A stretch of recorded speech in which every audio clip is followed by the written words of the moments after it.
6 ستمبر 1965 اور 7 ستمبر 1974، 6 ستمبر 1965 اور 7 ستمبر 1974، یہ دونوں دن پاکستان کی تاریخ کے بہت ہی خوبصورت ترین دن اور سبق آموز دن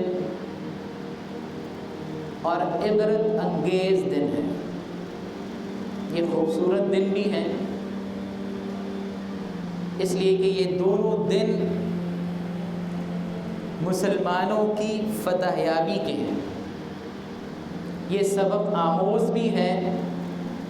جو ہمیں بتاتے ہیں کہ یہ فتح حاصل کیسے ہوئی تھی، ذرا اس کو پڑھو، اس کو سمجھو، اور عبرت انگیز بھی ہے کہ اس کے بعد بہت سے کچھ ایسے ناخوشگوار واقعات بھی پیش آئے جس میں ہمیں شکست اٹھانی پڑی۔ 6 ستمبر 1965 کو یوم دفاع پاکستان کہا جاتا ہے۔ ہم اسے یوم دفاع پاکستان کے عنوان سے جانتے ہیں۔ ہندوستان جو بہت بڑی اس وقت اس پاکستان کے مقابلے میں بہت بڑی طاقت تھا، وسائل سے لیس تھا، اور پاکستان کو ابھی بنے ہوئے تشکیل ہوئے 18-19 سال ہوئے تھے، اور اس تشکیل میں پاکستان کے بننے میں جو پاکستان کے ساتھ زیادتیاں ہوئی تھیں، وسائل روکے گئے تھے، اس کی وجہ سے پاکستان ویسے ہی مادی اعتبار سے ہندوستان سے بہت پیچھے تھا، اور یکایک رات کے وقت دشمن حملہ آور ہو گیا، اور دشمن کے کمانڈر ان چیف کا یہ جملہ بھی مشہور ہوا کہ اس نے کہا کہ ابھی ہم صبح حملہ آور، رات کو حملہ آور ہوتے ہیں، اور اگلے دن شام کو لاہور کے جم خانہ میں ہم شراب پیئیں گے، یعنی ہم فتح حاصل کر چکے ہو۔ اتنے اعتماد کے ساتھ وہ حملہ آور ہوا۔ اللہ تعالیٰ نے دشمن کے اس عزم کو اور دشمن کے اس ارادے کو، اس کی سوچ کو اللہ نے شکست دی اور مسلمانوں کو فتح نصیب فرمائی۔ 7 ستمبر 1974 کو ایک طویل جدوجہد کے بعد مسلمانوں نے، پاکستان کے مسلمانوں کو اللہ تعالیٰ نے دنیا کے مسلمانوں کے لیے ایک نمونہ بنایا کہ مسلمانان پاکستان نے آئینی اعتبار سے، قانونی اعتبار سے، ریاستی رٹ کے اعتبار سے ختم نبوت کے منصب پر ڈاکہ ڈالنے والوں کو کافر اور غیر مسلم قرار دلوا دیا۔ یعنی ریاست کے آئین کا حصہ ہے کہ جو ختم نبوت کا انکار کرتا ہے وہ مسلمان نہیں۔ یہ بھی مسلمانوں کے لیے ایک بہت بڑی فتح کا دن تھا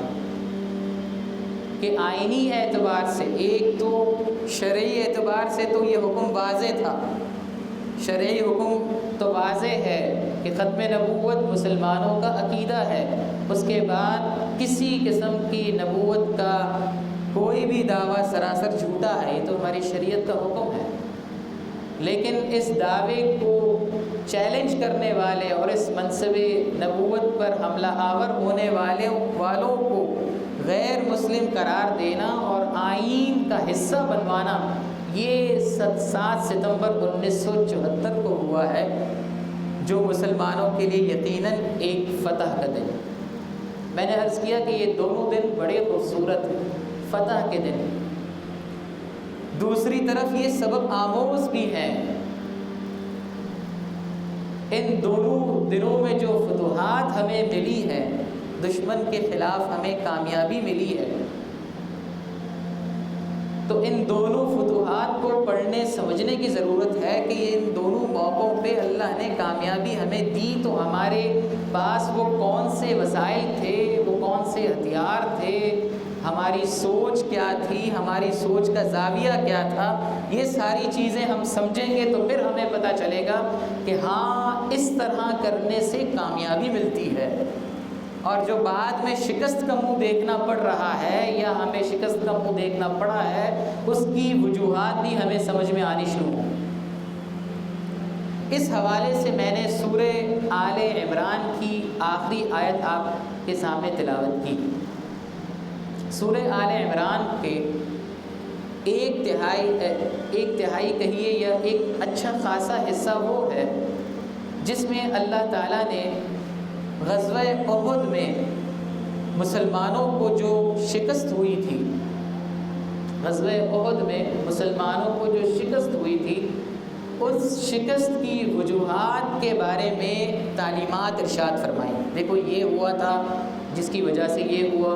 اللہ نے معاف کر دیا ہے۔ دیکھو یہ ہوا تھا اس کی وجہ سے یہ تمہیں نقصان اٹھانا پڑا ہے، اللہ نے معاف کر دیا ہے۔ ساتھ ساتھ اللہ تعالیٰ میرے اور ہم سب کے ذہنوں سے برے خیالات کو دور کرنے کے لیے یہ بھی بتا رہے ہیں کہ صحابہ کرام کا معاملہ اللہ کے ساتھ تھا، اللہ معاف کر چکے ہیں، مجھے اور آپ کو داروگیر کی ضرورت نہیں۔ ہمیں سمجھایا گیا ہے، ہمیں بتایا گیا ہے کہ ہاں دیکھو یوں معاملہ، انہیں بھی سمجھایا گیا کہ ہاں دیکھو یوں معاملہ ہوا تھا، اس وجہ سے شکست اٹھانی پڑی، اس وجہ سے پیچھے ہٹنا پڑا۔ وہ ساری تفصیلات بہت زبردست ہے اور ان سے خوب سبق لینے کی ضرورت ہے۔ یہ تقریباً 4 سے 5 رکوع ہیں جن کے بارے میں آپ کہیے کہ یہ سارے غزوہ احد میں جو چھوٹی موٹی خطائیں ہوئی تھیں یا جو کچھ چھوٹی موٹی باتیں ہوئی تھیں ان کے بارے میں ہدایات دی گئی۔ اسی سلسلے کے آخر میں، سورت کے بالکل آخر میں، اللہ تعالیٰ نے دشمن سے کامیابی حاصل کرنے کے لیے، دشمن سے جیتنے کے لیے میدان کارزار میں، میدان معرکہ میں، میدان جنگ میں دشمن سے جیتنے کے لیے، فتح چھیننے کے لیے کچھ باتیں، کچھ ہدایات ارشاد فرمائیں۔ وہ ان کا ہم نے آج مذاکرہ کرنا ہے۔ وہ کیا باتیں ہیں اور وہ کیا صفات ہیں، وہ کیا خوبیاں ہیں، اور یہ خوبیاں یہ صفات ابدی دائمی ہے۔ یہ اللہ کی سنت اللہ نے بتائی ہے کہ یہ چیزیں اگر تم میں ہوں گی نا تو تمہیں کامیابی ملے گی، اور اگر یہ چیزیں نہ ہوں تو پھر کامیابی کے خواب مت دیکھتے رہنا، اور کامیابی نہ ملنے پر پھر شکایت نہ کرنا کہ ہم تو مومن ہیں، مسلمان ہیں، ہمیں کیوں نہیں کامیابی مل رہی۔ تمہارے لیے اصول یہی ہے۔ غیر مسلموں کے لیے، جو اللہ کو نہیں ماننے والے ہیں، ان کے لیے اصول کچھ اور ہو تو ہو، تمہارے لیے کامیابی کے اصول یہی ہیں کہ جب دشمن سے میدان جنگ میں مقابلہ ہوگا تو تمہیں کامیابی اسی وقت ملے گی، تم نے کامیابی کا چہرہ اسی وقت دیکھنا ہے جب تمہارے اندر یہ صفات ہوں۔ اللہ تعالیٰ فرماتے ہیں یا ایھا الذین آمنوا، اے ایمان والو۔ اللہ تعالیٰ خطاب کر رہے ہیں ایمان والوں، سب سے پہلے سوچ کی درستگی فرما رہے ہیں۔ وہ کیا ہے کہ ہمیں سمجھایا جا رہا ہے کہ تم سب اہل ایمان ایک قوم ہو، مشرق کا ہو، مغرب کا ہو، شمال کا ہو، جنوب کا ہو، اس ملک کا ہو، اس ملک کا ہو، جس ملک کا بھی ہو، تم اہل ایمان ایک قوم ہو۔ جغرافیائی اعتبار سے اس مسلم ملک کا نام یہ ہے، اس مسلم ملک کا نام وہ ہے، یہ تو جغرافیائی تقسیمیں ہیں، یہ تو نقشے، دنیا کے نقشے پر سرحدیں کھنچی ہوئی ہیں، لیکن یہ ذہن اپنا صاف رکھو، ذہن میں اپنی یہ بات واضح رکھو کہ تم اہل ایمان ہو، اور ایمان والا ہونے کے اعتبار سے تم ایک قوم ہو، ایک امت ہو۔ یا ایھا الذین آمنوا، خطاب اہل ایمان کو ہے، کسی خاص خطے کے لوگوں کو نہیں، کسی خاص علاقے کے لوگوں کو نہیں کیا گیا، کسی خاص ملک کے لوگوں کو نہیں کیا گیا کہ مسلم ملک آپس میں ہی گتھم گتھا ہوتے رہے، مسلم ممالک آپس میں ہی ایک دوسرے کے ساتھ دست و گریباں ہوتے رہے۔ مسلمانوں کو جہاں کہیں وہ بستے ہوں سب کو بتایا، تمام کے تمام سن لو، تم سب کے لیے بات ارشاد فرمائی جا رہی ہے، یا ایھا الذین آمنو، خبردار رہ کر کان کھڑے کر لو، دل کے کانوں سے سنو، یہ تم سب کے لیے بتایا جا رہا ہے، آپس کی دشمنیاں چھوڑو، آپس کی کھینچا تانی چھوڑو، آپس کی دست و گریباں ہونا چھوڑو، ملک کے نام پہ، مسلک کے نام پہ، فرقے کے نام پہ، مذہب کے نام پہ آپس کی دشمنیاں چھوڑو، پروردگار پر ایمان ہے، رسول کریم صلی اللہ علیہ وسلم کے خاتم النبیین ہونے پر ایمان ہے، مومن ہو، اہل ایمان میں سے ہو، ایک ساتھ جڑ کر رہو، تم ایک قوم ہو، یا ایھا الذین آمنو، یہ اتفاق جب تم میں ہوگا تب آگے کی بات بنے گی، یہ اتفاق ضروری ہے، ایک ہو مسلم حرم کی پاسبانی کے لیے، ایک ہو مسلم حرم کی پاسبانی کے لیے، اقبال سمجھا یہی رہے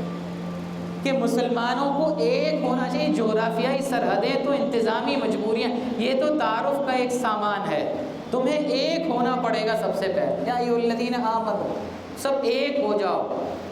سب اہل ایمان اپنے آپ کو امت تصور کر کے، بھائی بھائی تصور کر کے ایک ہو جاؤ، کہ غزہ میں ہونے والے ایک شہید کو تم ایسا سمجھو کہ یہ میرے گھر کا فرق گیا، یہ میرے گھر کا نقصان ہوا، انما المؤمنون اخوہ، تم سارے اہل ایمان بھائی بھائی ہو، ایک بن جاؤ، یا ایھا الذین آمنوا، یہ تو پہلی ہدایت ہے۔ دوسری ہدایت دشمن سے میدان جنگ میں جیتنے کے لیے، دوسری ہدایت اصبروا، صبر کرنا پڑے گا، صبر کرنا پڑے گا، صبر کرو، اس میں بین السطور، اس میں چھپی ہوئی بات یہ ہے کہ آزمائش آئے گی، میدان میں جانا پڑتا ہے، تیر تلوار چلانے پڑتے ہیں، اگر بیٹھے بیٹھے مسند پر کامیابیاں ملتی ہوتی تو رسول اللہ صلی اللہ علیہ وسلم غزوات کے لیے میدان میں نہ جاتے، بدر میں مسلح پر بیٹھ کے دعا ہو جاتی، کامیابی ہو جاتی، ایسا نہیں ہوا ہے، میدان کارزار میں جانا پڑتا ہے اور آزمائش آتی ہے، اس پر صبر کرنا پڑتا ہے، تو صبر کرو، یہ فتح کا دوسرا اصول ہے کہ آزمائش آئے گی، پہلے تو اپنا ذہنی تصور، ذہن کا زاویہ، سوچ کا زاویہ ٹھیک کرو کہ میں سب سے پہلے مسلمان ہوں، صاحب ایمان ہوں، دوسرا سوچ کا زاویہ یہ بدلو کہ محنت مشقت اٹھانی پڑے گی اور اس آزمائش پر صبر کرنا پڑے گا، یہ دوسرا فتح کا اصول ہے،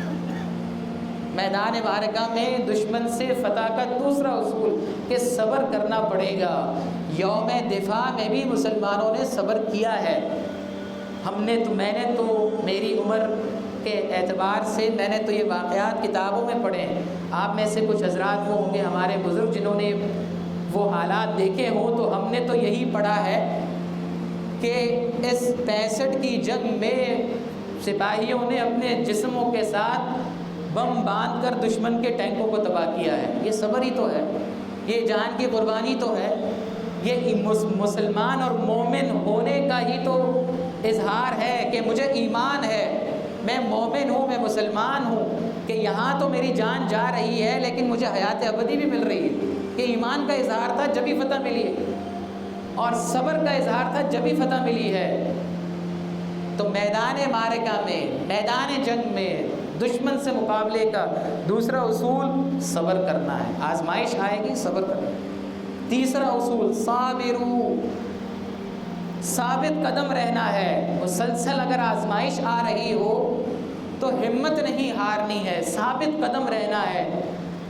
پاؤں جمے رہیں، دشمن کو کبھی بھی کمزوری کا احساس نہ ہونے دینا، اس لیے کہ تم تو ایمان کے ساتھ میدان جنگ میں کودے ہو، تمہارے ساتھ اگر تمہارے پاس ایمان ہے تو تمہارے ساتھ تو پروردگار ہے، پروردگار جس کے ساتھ ہو وہ اس کے قدم ڈگمگا کیسے سکتے ہیں، صابرو، ثابت قدم رہنا ہے، ثابت قدمی بھی ضروری ہے، یہ تیسرا اصول یہ آیت مجھے بتا رہی ہے، ثابت قدمی ہے، ثابت قدم رہنا ہے۔ غزوات کی تاریخ دیکھ لیجیے آپ، جہاں جہاں تاریخ میں مسلمانوں کی جنگیں ہوئی ہیں اور جہاں مسلمانوں کو فتح یابی ہوئی ہے، یہ اصول ہر جگہ آپ دیکھیں گے نظر آئے گا۔ صابرو، ثابت قدم رہنا ہے۔ چوتھی بات کیا سمجھائی جا رہی؟ رابطو یا ایھا الذین آمنوا اصبروا وصابروا، ثابت قدم رہنا ہے تب کامیابی ملتی ہے۔ ہمت حوصلے ہارنے والوں کو کامیابی نہیں ملتی۔ ورابطو، ہر وقت مورچہ بند رہنا ہے۔ رابطو،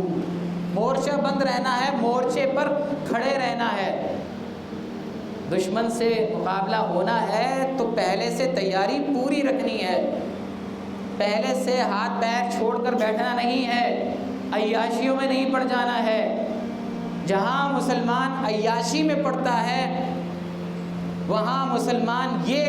دن بھی دیکھتا ہے کہ بر صغیر پورا مغلیہ سلطنت کو تھوڑے سے تاجر آ کر قبضے میں لے لیتے۔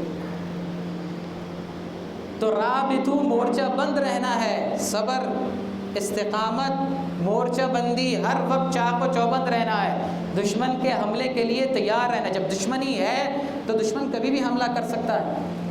پھر یہ مورچہ بند رہنے کی مختلف صورتیں ہیں۔ اقتصادی اعتبار سے بھی مورچہ بند رہنا ہے، اپنی اقتصادیات مضبوط کیجیے، یہ بھی ایک مورچہ ہے۔ اخلاقی اعتبار سے بھی مورچہ بندی ضروری ہے، اخلاق گر رہے ہیں تو اس کو بھی بنانا ہے، معاشرتی ساخت بکھر رہی ہے تو اس کو بھی جوڑنا ہے۔ ہر مورچے پہ تمہیں چاق و چوبند رہنا ہے، اور ہاں دو بدو مقابلہ ہے تو وہاں بھی سرحد پر مورچہ بند رہنا ہے۔ یہ چوتھی شرط ہے میدان جنگ میں کامیابی کی، اللہ کی سنت اللہ نے بتائی۔ پانچویں بات واتقوا اللہ، یہ پچھلی چاروں باتوں کا حاصل ہے، یہ پچھلی چاروں باتوں کے لیے پیٹرول ہے، ایندھن ہے۔ یہ ساری کے ساری چیزیں آسان کب ہوتی ہیں؟ جب ایک مسلمان کے دل میں خوف خدا ہوتا ہے۔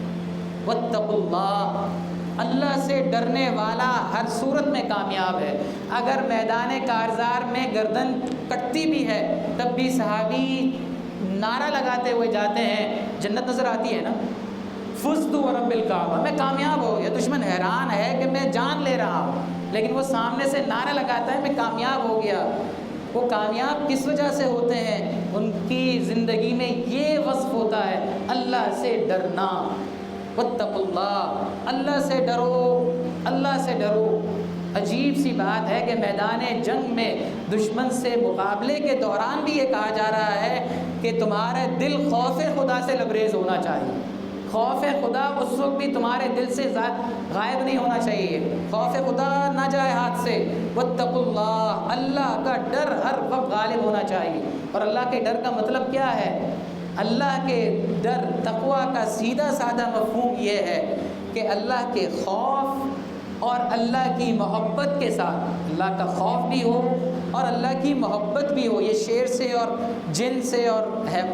درندے سے ڈرنا نہیں ہے، یہ اللہ سے جو ڈرنا ہے وہ محبت والا ڈرنا ہے۔ جیسے ایک انسان اپنے محبوب کی ناراضگی سے ڈرتا ہے، محبت بھی ہوتی ہے اور اس کی ناراضگی سے بھی ڈرتا ہے۔ تو ڈرنا ہے خوف کے ساتھ، محبت کے ساتھ، اور ہر اس چیز سے بچنا ہے جو اللہ کو ناراض کرنے والی ہے، اور ہر وہ کام کرنا ہے جو اللہ کو راضی کرنے والا ہے۔ یہ تقویٰ پوری زندگی پر حاوی ہو، یہ ہے پانچواں اصول کامیابی کا۔ ایمان والے بن جاؤ، اتفاق اور اتحاد والے بن جاؤ۔ ایمان کے رشتے نے جو تمہیں ایک بنایا ہے تو ایک بن جاؤ۔ مسلمان ملک آپس میں ایک دوسرے کے ساتھ نہ لڑیں، اہل ایمان آپس میں اپنے جوڑ کو مضبوط کریں، دشمن کو پہچانیں، دشمن کیسا متحد ہو کر مار رہا ہے اس کو پہچانیں، صبر کریں،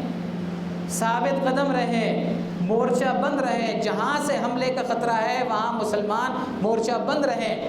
اور آخر یہ کہ اللہ کا ڈر اور خوف ہر ایک کے دل پہ حاوی ہو، لعلکم تفلحون، شاید کہ تم کامیاب ہو جاؤ۔ مفسرین نے لکھا ہے، مفسرین بیان فرماتے ہیں، علماء لکھتے ہیں کہ جہاں اللہ نے یہ تعبیر اختیار کی ہے کہ شاید کہ تم کامیاب ہو جاؤ، امید ہے کہ تم کامیاب ہو جاؤ، یہ اللہ کی طرف سے وعدہ ہوتا ہے کہ تم پھر کامیاب ہوگے۔ تو کامیابی کے لیے، میدان معرکہ میں کامیابی کے لیے یہ 5 چیزیں میں نے اور آپ نے بحیثیت قوم، بحیثیت فرد اپنے اندر پیدا کرنی ہوں گی، تبھی ہم کامیابی کا خواب دیکھیں تو ہم سیدھے راستے پر ہیں۔ اس کے علاوہ یہ خواب کبھی شرمندہ تعبیر نہیں ہو سکتا، یہ بھی مارے گا، وہ بھی مارے گا، اپنے بھی مارے گا۔ اگر کامیابی حاصل کرنی ہے، ہم نے کامیاب ہونا ہے، تو تاریخ میں بھی دیکھ لیجئے کہ جہاں جہاں مسلمان اسلام کا نام لے کر نکلے، وہ یہ 5 وصف کے ہونے کی وجہ سے، 5 خوبیوں کی وجہ سے کامیاب ہوئے ہیں۔ 65 کی جنگ میں بھی غور کیجئے تو یہ 5 وصف ہمیں نظر آتے ہیں، اور 7 ستمبر کی جنگ میں جو فتح ملی ہے وہاں بھی دیکھیے تو قربانیوں کا سلسلہ ہے، مسلمان مورچہ بند رہے ہیں، ثابت قدم رہے ہیں، اور تقوی کے ساتھ انہوں نے لڑی ہے تو اللہ نے فتح نصیب فرمائی ہے۔ اللہ تعالیٰ اپنی ان تعلیمات کو سمجھنے کی توفیق عطا فرمائے اور ہمیں ان تعلیمات پر دل و جان سے عمل کرنے والا بنا دے۔ وآخر دعوانا الحمدللہ رب العالمین۔